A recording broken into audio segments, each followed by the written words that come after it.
Ay mga kasari, dumating pala si ano, ngayon lang si Nestle. Pero konti lang din ang order ko kay Nestle. Para magkano lang yung ahente. Ito nga pala ay 10 pirasong ano, 300 grams na bourbon. Ang binta ko pala dito ay 128 and then ang price niya ay 105.04.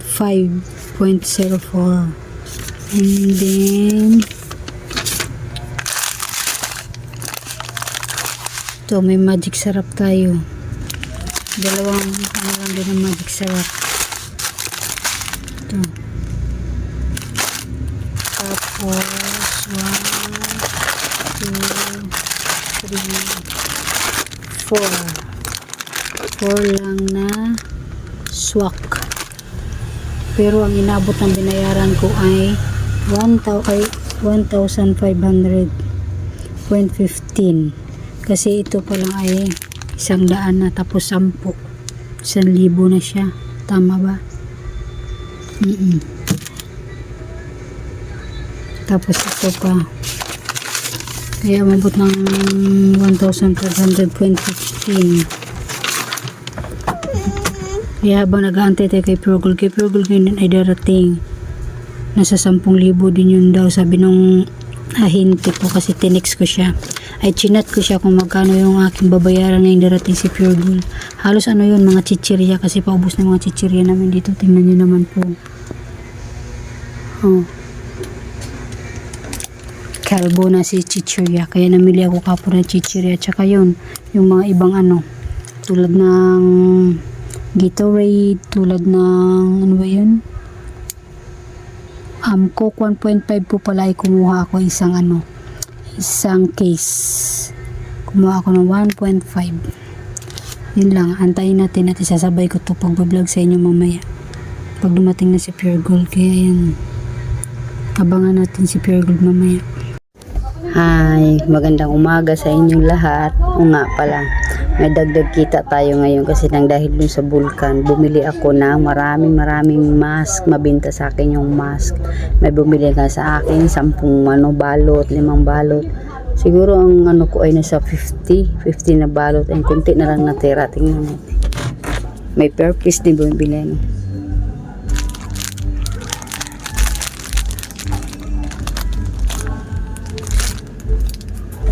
Ayun na lang ang natira. Kasi iba ano, sumabog yung bulkang Taal dito. Siyempre yung ano nun, kailangan nila na mag-mask. Ang isang pack nito ay 10. Tapos ang purpose ay 3.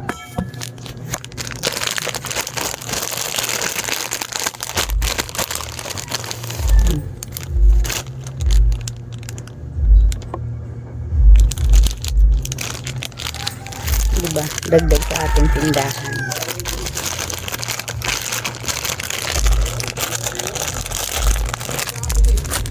Kaya yun, sabi nila, bili ka naman ng masti kasi na kailangan namin sa school. Pali sila tanong ganun, panisabi. Pabalik-balik dito, ayun, nag-order ako. Kaya kayo, kung ganun ang na marami naghahanap talaga ng mask. Kahit wala pa yung hindi pa sumabog yung bulkang Taal, naghahanap talaga sila ng mask kasi gusto nila mag-mask sa school. Kaya ayan, bumili na lang ako. Ang ko dyan ay 5 pesos ang bili ko, and then ang binta ko ay sorry, may dumi pala. 5 pesos yung bili ko, and then 10 pesos ang binta ko sa isang balot, and then 3 ang isang piraso. 2.5. Pag dalawa yung bibilin, 2.5. Diba, dagdag kita rin sa ating tindahan yan mga kasari. And then nakakalungkot kasi nakarang ay kagabi may nagbalik sa akin ng 5 itlog na bugok. Nakakasad. 5. Tapos magkano lang kita ko dyan sa itlog. Yun, pumunta ako dun sa binilhan ko. Sabi niya, nasabihin daw muna dun sa nagde-deliver sa kanila na magandang may sira nga daw yung itlog nila para maibalik daw sa akin. Sana nga kasi 5. Tapos 5 kagabi. Tapos yung nakaraan may 2 pa ata na sira. Sayang. Siguro nakakaranas din kayo ng ganyan na may binabalik sa inyo ng itlog na sira. Sa akin tinatanggap ko para hindi na magulo. Siyempre pag tayong ganyan na nagpaano ng na sira na item, papalitan natin if mayroon pa tayo dito ng mga stock, di ba palitan natin kasi customer yan, di ba? Wala tayong magawa kasi pinapakita nila na sira yun, dala-dala pa nga nila yung itlog na sira, kaya yun pinalitan ko na lang.